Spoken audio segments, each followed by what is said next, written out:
Thank you, Mr. President. Good afternoon. Very good. Well, no, but welcome back. A lot has happened in the last year, and I want to share some of the highlights and give you some updates of projects that the Division of Academic Affairs is going to undertake this year. So first, and Dr. Dunmyre, are you here? Probably not, it's Thursday afternoon, lots of labs and things. I'd like to recognize Dr. Justin Dunmyre, Chair of Mathematics, for his extraordinary work. We learned about a month ago that Dr. Dunmyre has been awarded the University System of Maryland's Elkins Professorship. He's one of 3 professors across the USM to have earned that this year. He has received this professorship in recognition for his groundbreaking work in undergraduate mathematics instruction. We are very lucky to have Dr. Dunmyre on our faculty, and I'm very proud of him. Also, last spring, as President Nowaczyk said, we applied to be part of a joint project on best practices in academic advising sponsored by NACADA, which is the National Academic Advising Association, and the John Gardner Institute. Our application was successful. We're one of 12 institutions accepted out of over 100 who applied. Our work is going to be led by Ben Norris, Chair of Faculty Senate, and Jay Hegman. I want to also, that's the Excellence in Academic Advising. You're going to see this kind of over and over again, I think, as we go through the year. And I'm going to say a little bit more about this in a while. I also want to note that Dr. Richard Russo, who is acting as the chair of geography, was a Fulbrighter last year. He spent fall semester last year as a Fulbright scholar in Regina, Saskatchewan, Canada, studying how disciplines in the humanities help to create cultural opportunities for the small communities of French speakers in Saskatchewan. The Fulbright process is a very competitive one, so Dr. Russo's work is really astounding. Another sort of benchmark from last year was that Frostburg State University is, I believe, the 348th chapter of Phi Kappa Phi. We were inducted into the organization last spring. Dr. Nowaczyk and Dr. Greg Wood, in particular, were the ones behind this very prestigious membership in Phi Kappa Phi. It was a significant moment in the history of this university. I think you'll remember that day in April when we were invaded by about 900 school children to do a live hookup, link up with Frostburg State alumni, Dr. Ricky Arnold. We had 20 minutes to talk to Dr. Arnold and his partner.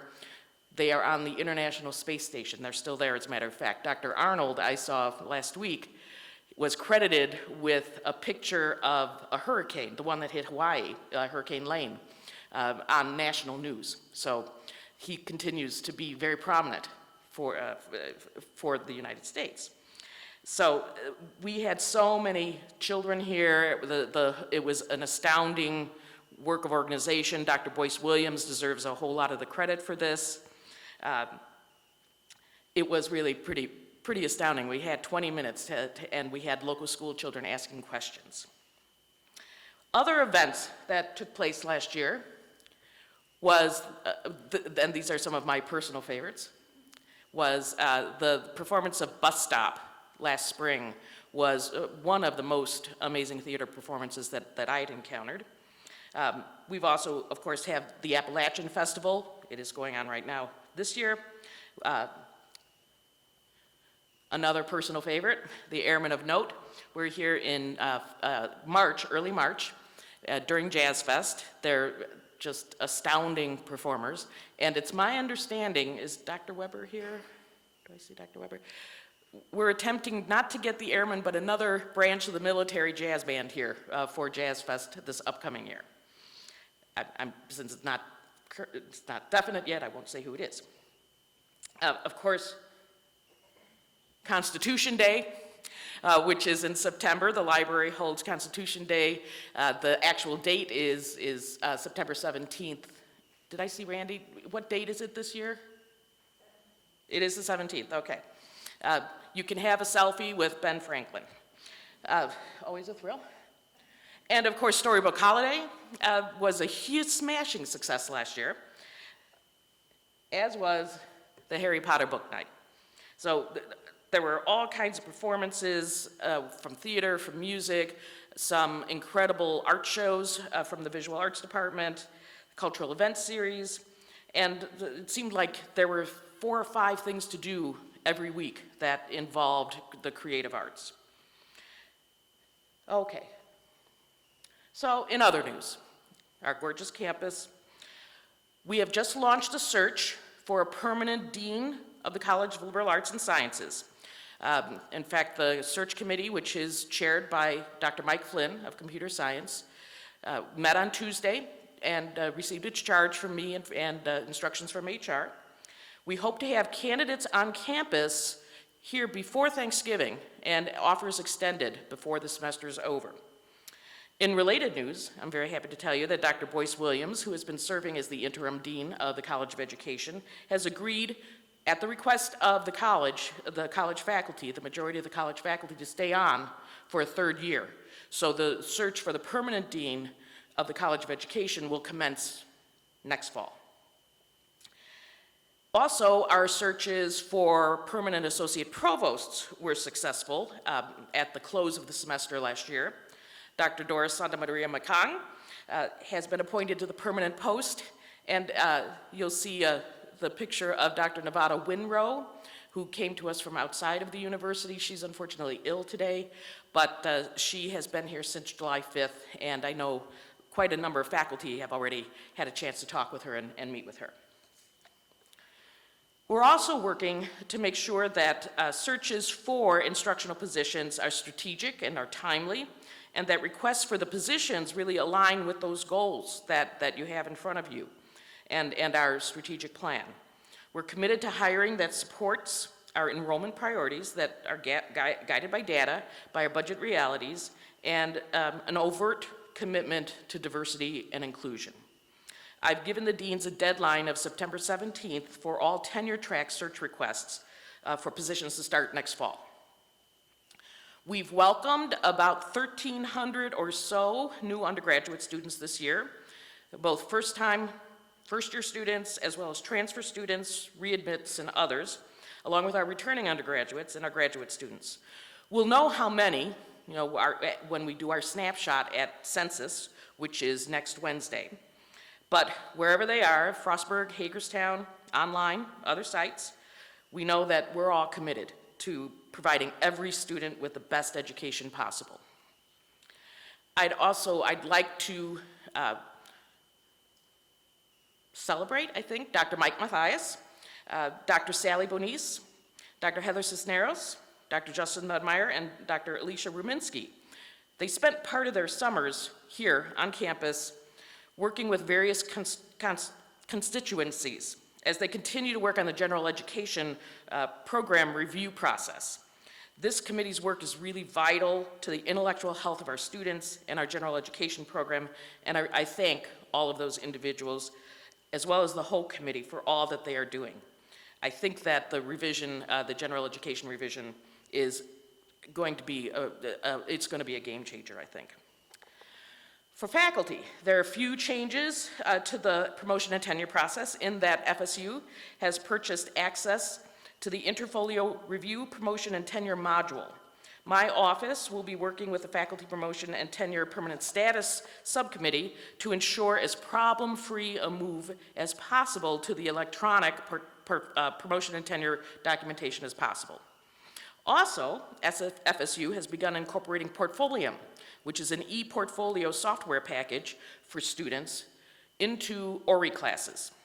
Eventually, we want all students to maintain an e-portfolio throughout their undergraduate career with us, and in fact, I know that there is a faculty group exploring open educational resources, and FSU is leading a USM effort on digital badging. Again, Dr. Doris Santa Maria Macang has been the trailblazer for us on both fronts.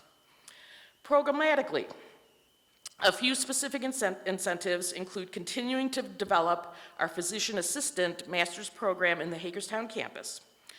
Our accreditation site visit is mid-October. The new nurse practitioner master's program has begun. It began 2 weeks ago now. There is a new MAT, Masters of Art in Teaching, pathway in music education. There are new Parks and Recreation concentrations in sports management and sports promotions and communications. The sports management is on the graduate level. The sports promotions and communications are on the undergraduate level. Both were approved yesterday at Faculty Senate. In addition, work is being done in kinesiology to move the undergraduate athletic training program to a freestanding graduate program required by our accreditors, while also combining creating a combined BS-MS program, a bachelor's in exercise and sports science, and a master's in athletic training. Other emphases and initiatives coming from my office this year will include the HIPS that Dr. Nowaczyk mentioned, high impact practices. I know that we provide numerous opportunities for students to have some sort of high impact practice, whether it's undergraduate research, a creative endeavor, an internship, a co-op, service learning, learning and living communities. There's about 10 or 12 different kinds of high impact practices, but I think we don't tell the story very well. The information is sort of scattered across campus, and I want to bring it all together so that we can tell that story, and we can tell prospective students, we can tell potential benefactors that this is a really important part of the education we provide to students. So I've talked about NACADA, and I do really want to acknowledge Jay Hegman and Ben Norris for their leadership on getting us into that, into that pilot. Another part of the work that I hope my office will continue as we think about retention efforts is developing programming specifically to combat kind of sophomore slump. We do a really good job with our first year students. By junior year, our students are pretty much with us, but it's in sophomore year where we kind of lose them. So, and it's a national phenomenon. It's nothing specific to us. So my office is going to be working on thinking about this pretty thoroughly. We'll be continuing to sharpen our focus, being thoughtful as we further develop online programs and curricula. And I'm working on creating a vision for the Division of Academic Affairs in close collaboration with the faculty.